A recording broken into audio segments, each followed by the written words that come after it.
Sebab cuma permainan, cuma game yang bisa kita lakukan kapanpun kalau kita mau. Sementara bagi saudara-saudara kita di Palestina, di Gaza, perang telah mengubur seluruh mimpi dan masa depan mereka.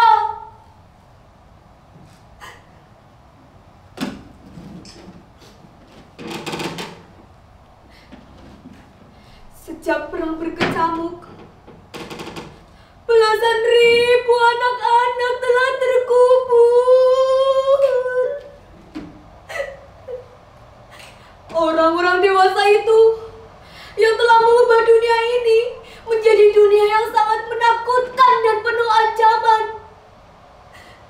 Bahkan sampai ke dunia rekaan, dunia virtual, ancaman itu tak berakhir.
Hati mereka dilimpahi dengan cinta, bukan amarah dan bukan kebencian terhadap sesama, supaya anak-anak tak tersakiti lagi, supaya ada yang mendekap mereka ketika mereka kedinginan, dan supaya ada yang memastikan mulut-mulut mungil ini tak akan pernah kelaparan dan kehausan.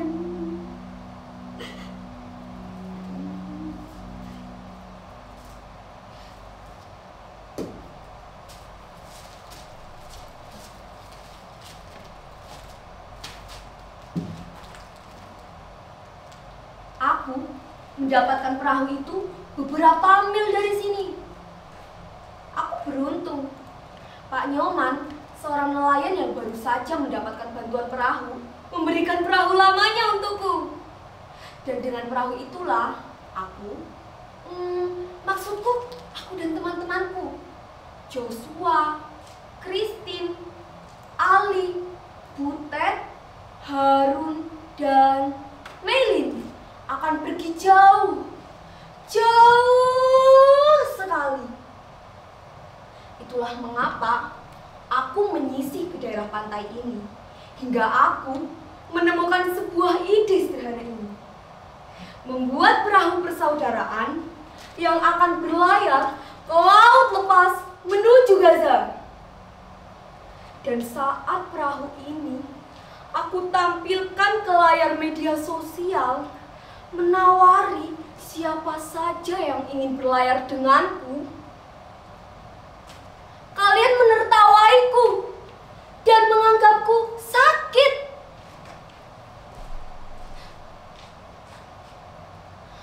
Aku memang hampir merasa sudah tak waras dengan ideku ini. Tapi untunglah, pada suatu malam, teman-teman lamaku datang Mereka mengunjungiku saat aku sedang tertidur di perahu ini. Aku mengajak mereka berkumpul dan membicarakan sesuatu. Bagaimana kalau kita mengumpulkan benda, barang, atau apa saja dalam 1 bulan, kemudian kita bawa berlayar? Begitu kata Melin.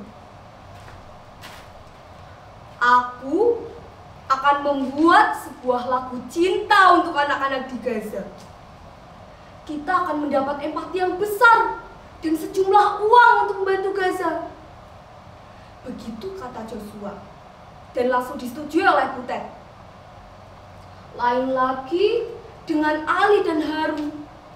Mereka menyarankan agar kami makan secukupnya, tidak berfoya-foya, sebagai rasa hormat dan permintaan maaf kami kepada anak-anak yang kelaparan di Gaza.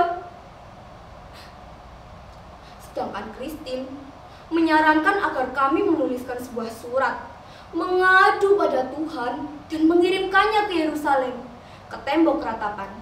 Sedangkan aku dan Made akan mencari perahu untuk melayarkan semua harapan itu.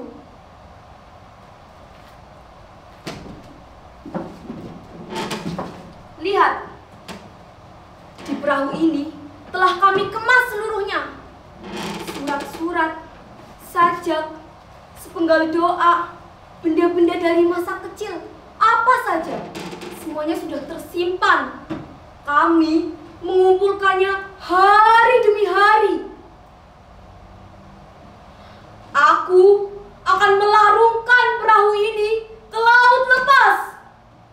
Semoga samudra dan cakrawala yang luas akan menyimpannya sebagai bisikan cinta anak-anak di Gaza.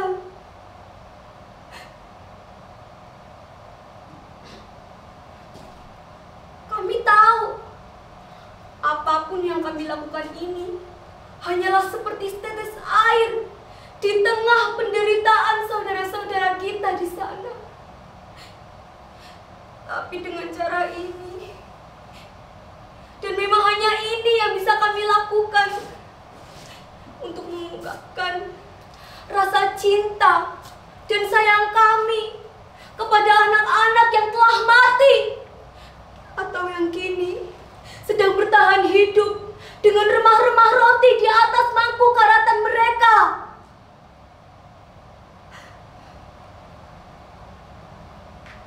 Made, kau sudah siap? Kita akan melaut. Lihat, perahu ini sudah aku periksa dengan sangat teliti. Semuanya aman. Hei, Joshua, Christine, lihat, surat untuk Tuhan semuanya sudah kusiapkan. Ini sisanya akan kita bawa berlayar. Hei, Ali, Harun. Aduh, maafkan aku. Aku lupa tak membawa ketapelmu. Aku pikir kita sudah tidak membutuhkannya lagi. Kita hanya akan ada di tengah lautan, melihat matahari timbul dan terbenam. Ya. Butet, rindu kali aku denganmu. Jula. Nah, tugas kau di sini hanya akan menyanyi, Butet. Tiap kali kau lihat kami jadi bosan atau rindu dengan kamu halaman, kau harus menyanyi ya. Saya bakatkan kau. Melin. Apa? Kau tak jadi ikut dengan kami? Kenapa, Melin? Kau akan ikut kedua orang tuamu ke Australia.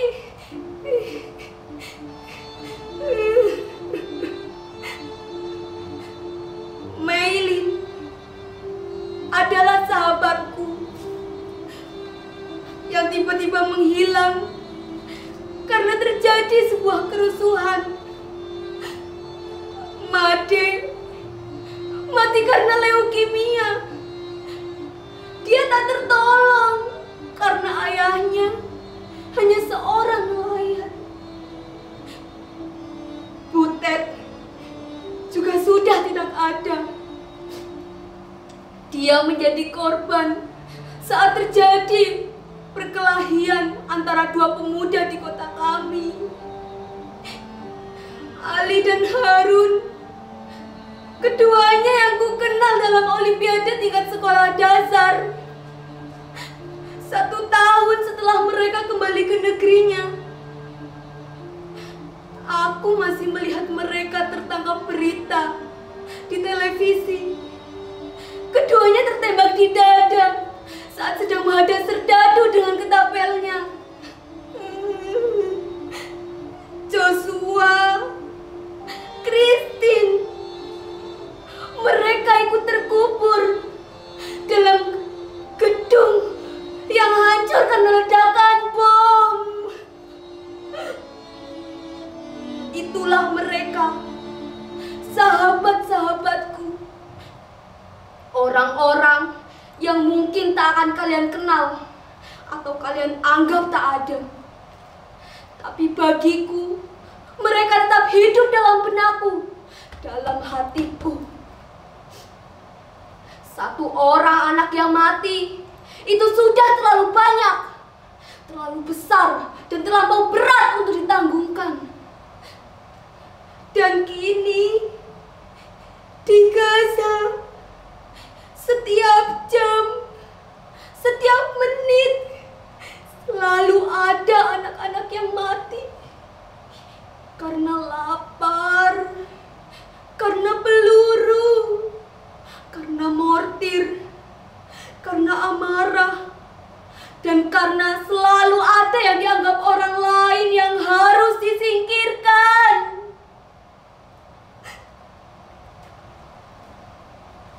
Benda-benda ini aku dapatkan dari sahabat-sahabatku tadi. Dengan menyimpannya, aku masih bisa merasakan kehadiran mereka. Di saat kerinduanku kepada anak-anak di Gaza dianggap sebagai khayalan gila, mereka mendatangiku dalam mimpi. Aku ingin sekali ada untuk mereka. Aku sangat-sangat ingin menemani mereka. Maka setiap hari kutulis surat rinduku untuk mereka, atau hanya untuk menanyakan mereka ingin makan apa. Dan hari ini aku menulis surat terakhir untuk Tuhan. Kemudian perahu ini akan aku larungkan ke lautan.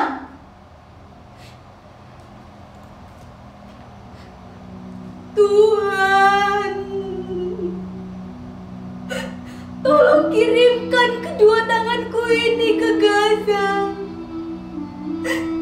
agar aku bisa selalu memeluk saudara-saudaraku di sana. Tuhan, tolong kirimkan kedua kakiku ini ke Gaza, agar aku bisa selalu menopang saudara-saudaraku yang terkapar di kota yang terbakar.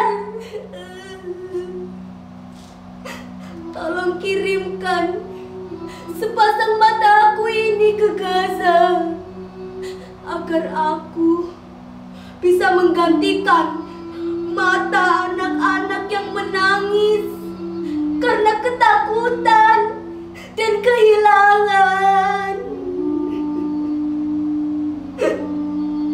Tuhan, tolong kirimkan tubuhku ini ke Gaza, dan ubahlah menjadi roti yang tak akan pernah habis, supaya tak ada lagi mulut-mulut yang kelaparan di bumimu ini penuh anggara.